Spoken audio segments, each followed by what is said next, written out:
You're listening to Leadership Double XL, created and written by Andreas von der Heit, Senior Tech Executive, Global Leadership Expert and Coach, LinkedIn Influencer, Author, and Disruptive Thinker.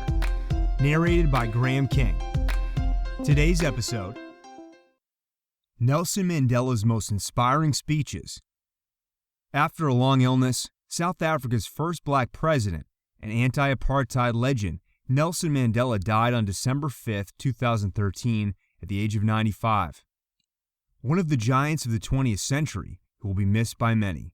Personally, I have admired Mr. Mandela a lot for having evolved from a freedom fighter to a political leader, a unifier, and later on to an elderly statesman and father figure of almost unmatched stature and greatness.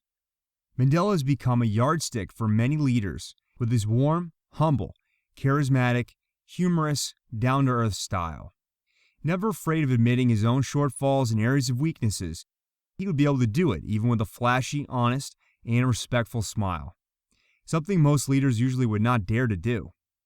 Many were strongly influenced and inspired by his visionary, authentic, and thoughtful speeches. Speeches about freedom, respect, human dignity, equality, the right to live your own life, and to become the person you'd like to be. The Nelson Mandela Center for Memory has archived almost every speech ever given by Nelson Mandela.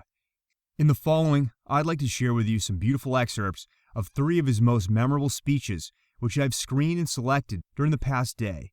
I'd like to encourage you to browse through the database yourself to find the speech which might inspire you the most. An Ideal I'm Prepared to Die For, 1964. It was delivered from the dock of the Betroya courtroom in 1964 at the opening of the defense case in the Rivonia trial. He was in prison for 2 years already by then. The original speech is approximately 176 minutes long. I've been influenced in my thinking by both West and East. All of this has led me to feel that in my search for a political formula, I should be absolutely impartial and objective. I should tie myself to no particular system of society other than that of socialism. I must leave myself free to borrow the best from the West and from the East. South Africa is the richest country in Africa, and could be one of the richest countries in the world, but it is a land of extremes and remarkable contrasts. The whites enjoy what may be the highest standard of living in the world, while Africans live in poverty and misery. The complaint of Africans, however, is not that they're poor and whites are rich, but that the laws which are made by the whites are designed to preserve the situation. There are 2 ways to break out of poverty. The first is by formal education, and the second is by the worker acquiring a greater skill at his work and thus higher wages. As far as Africans are concerned, both these avenues of advancement are deliberately curtailed by legislation. The lack of human dignity experienced by Africans is the direct result of the policy of white supremacy. White supremacy implies black inferiority. Legislation designed to preserve white supremacy entrenches the notion. Menial tasks in South Africa are invariably performed by Africans. The only cure is to alter the condition under which Africans are forced to live and meet their legitimate grievances. Africans want to be paid a living wage. Africans want to perform work which they're capable of doing, and not work which the government declares them to be capable of. Above all, my lord, we want equal political rights, because without them, our disabilities will be permanent. I know this sounds revolutionary to the whites in this country because the majority of voters will be Africans. This makes the white man fear democracy. During my lifetime, I've dedicated my life to this struggle of the African people. I have fought against white domination, and I have fought against black domination. I have cherished the idea of a democratic and free society in which all persons will live together in harmony and with equal opportunities. It is an ideal for which I hope to live for and see realized. But, my lord, if it needs to be, it is an ideal for which I am prepared to die. Nelson Mandela's address to a rally in Cape Town on his release from prison, 1990. The first public speech by Nelson Mandela in 27 years after his release from prison. Mandela ends his address with a quote from the words of his trial in 1964. Friends, comrades, and fellow South Africans, I greet you all in the name of peace, democracy, and freedom for all. I stand here before you not as a prophet, but as a humble servant of you, the people. Your tireless and heroic sacrifices have made it possible for me to be here today. I therefore place the remaining years of my life in your hands. On this day of my release, I extend my sincere and warmest gratitude to the millions of my compatriots and those in every corner of the globe who've campaigned tirelessly for my release.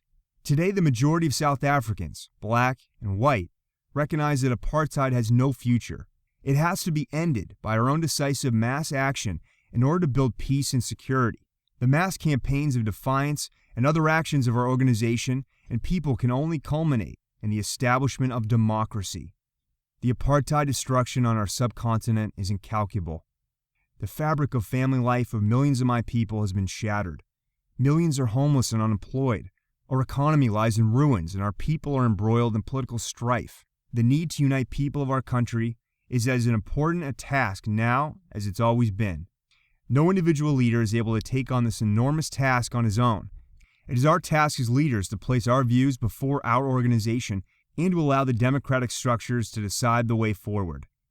On the question of democratic practice, I feel duty-bound to make the point that a leader of the movement is a person who has been democratically elected at a national conference. This is a principle which must be upheld without any exceptions. People need to be consulted on who will negotiate and on the content of such negotiations. Negotiations cannot take a place above the heads or behind the backs of our people. It is our belief that the future of our country can only be determined by a body which is democratically elected on a non-racial basis. We've waited too long for our freedom. We can no longer wait. Now is the time to intensify the struggle on all fronts. To relax our efforts now would be a mistake which generations to come will not be able to forgive. The sight of freedom looming on the horizon should encourage us to redouble our efforts. It is only through disciplined mass action that our victory can be assured. We call on our white compatriots to join us in the shaping of a new South Africa. The freedom movement is a political home for you too. We call on the international community to continue the campaign to isolate the apartheid regime. In conclusion, I wish to quote my own words during my trial in 1964. They are as true today as they were then. I quote, "I have fought against white domination. I have fought against black domination. I have carried the ideal of a democratic and free society in which all persons live together in harmony and with equal opportunities. It is an idea which I hope to live for and to achieve. But if needs be, it is an ideal for which I am prepared to die." His retirement announcement, 2004. Thank you very much to all of you for taking time out of your very busy schedules to come and listen to me this morning.